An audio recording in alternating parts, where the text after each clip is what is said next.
Our next speaker is Julian Reel, the North East Valley Community Commissioner. Thank you. Can everyone hear me? Yep.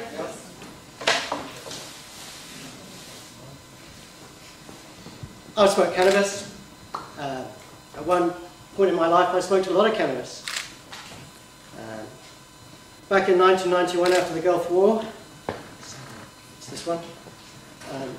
Some friends and I, we came back from the desert, and we were a little bit disturbed, and we compensated for that by drinking a lot of alcohol and smoking a lot of cannabis, and we had a good time, so we thought. But the good time stopped when one of my friends, his girlfriend slept with somebody else, and he reacted by hanging himself on his locker door. 18 years old. New Zealand has one of the highest rates of cannabis use in the world. We also have the highest rate of youth suicide. Is that a coincidence? Well, I'm not going to bore you by telling you what I think, because to be quite frank, it doesn't matter. And with the greatest of respect, what the gentleman behind me think, doesn't matter either. And just to be inclusive, and so everybody hates me, because being a cop, you know, I'm comfortable with that. I don't hate you.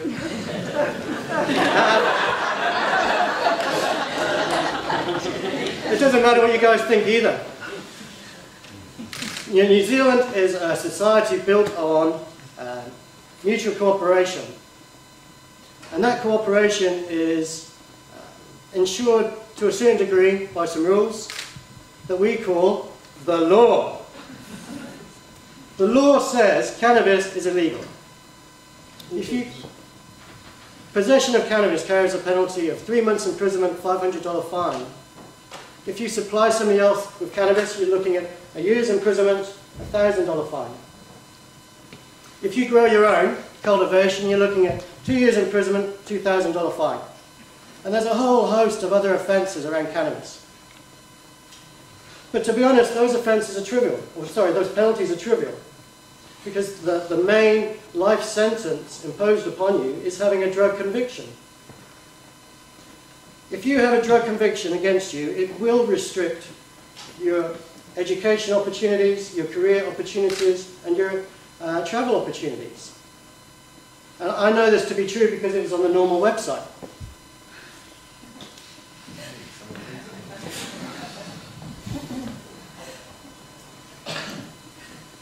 I think anybody with a view on cannabis has an entrenched opinion.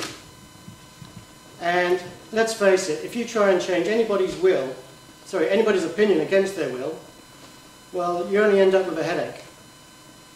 But surely we're all intelligent and mature enough to acknowledge that whether or not you think cannabis is a bounty sent by this wonderful God, or it's, you know, Satan's feces, whatever you may think, you have to acknowledge that there's a vast amount of research that says, thank you, that says cannabis can be incredibly harmful.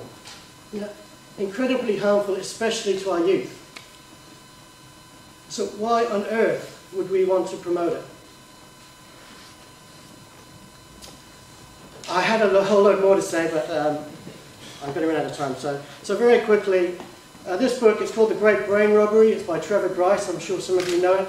It's a wonderful book. It talks a lot about drugs, cannabis, alcohol, etc., etc. It's aimed at teenagers. If you have teenagers, you should buy it. Thank you for your time.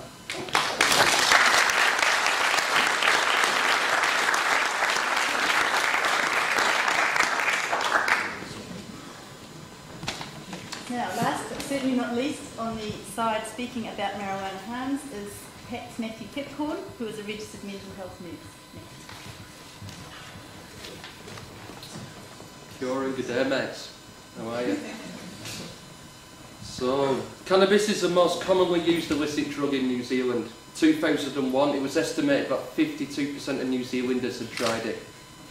It's a depressant drug, and do not necessarily make the person feel. They don't necessarily make the person feel depressed. Rather, they affect the central nervous system by slowing down the messages going to and from the brain. Cannabis use can trigger psychotic episodes in a person who already has a mental illness. Marijuana can be smoked in hand-rolled cigarettes or used in a pipe. It can be added to various food recipes. Oil is created from cannabis leaf in order to extract the THC and create a more potent form of cannabis. Consequently, a very small amount can have a strong effect. It's usually spread on the tip or paper of cigarettes and then smoked. Spotting is a particularly common way to consume all forms of cannabis in New Zealand. A small amount of cannabis is placed in between hot knives and the fumes are inhaled. The active chemical in cannabis is THC. The more THC cannabis contains, the stronger it is. THC is absorbed into the bloodstream through the walls of the lungs if smoked, or through the walls of the stomach and intestines if eaten. The bloodstream carries the THC to the brain, producing the high effects. Drugs inhaled get into the bloodstream quicker than those eaten, leading to a more rapid effect. Some research has indicated that the average THC content in cannabis has risen considerably over the years, mainly due to the development of indoor hydroponic growing techniques, which means that cannabis is now freely available all year round. And different strains of the cannabis plant are now crossbred. This is known as skunk. Long-term effects include respiratory illness, reduced motivation, reduced brain function and hormonal imbalance. Then THC can remain detectable in urine samples for weeks on end. With regular use, people can develop a mild tolerance to cannabis. Dependence on cannabis can be psychological or physical or both. People who become psychologically dependent on cannabis find that using cannabis becomes far more important than other activities in their life. Heavy and frequent use of cannabis can cause physical dependence. Abrupt termination of cannabis can produce mild withdrawal, symptoms including sleep disturbance, irritability, loss of appetite and anxiety. It's recommended to avoid cannabis during pregnancy and whilst breastfeeding. Evidence reported in 2009 in the Nursing Times says that predominantly young males were 7 times more likely to develop psychosis if using hydroponic skunk rather than other less potent forms of cannabis. There was a correlation of increased psychotic illnesses such as schizophrenia with increased frequency of and longer use of cannabis. There was also a continuing trend where most smokers are now preferring to smoke skunk, increased risks. The effects of any drug vary from person to person. It depends on factors such as individual size, weight and health, how the drug is taken and how much is taken, whether the person is used to taking it, the person's mood and whether other drugs are taken. The effects also depend on the environment in which the drug is used. For example, whether the person is alone with others or in a social setting. The quality and purity of the drug used will also influence its effects.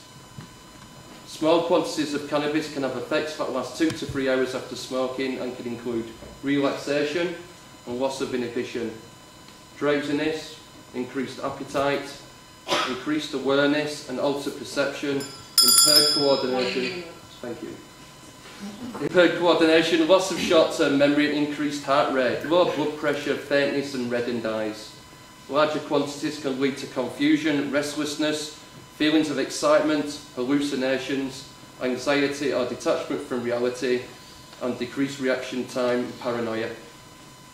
Otago University themselves have found that young people who use cannabis before the age of 18 were more likely to fail to complete high school, less likely to enter university, and less likely to attain a degree. 30 seconds. My conclusion, ladies and gentlemen, is that cannabis is not a good drug for everybody. You should limit its consumption. It's not recommended for everyday use, and only if your head is in a good space. Consider harms to your body and mind. Try to make informed choices. Most of all, listen to your body and mind. If the effects of dope is not an entirely pleasurable experience, then stop using it immediately. Thank you. Indeed.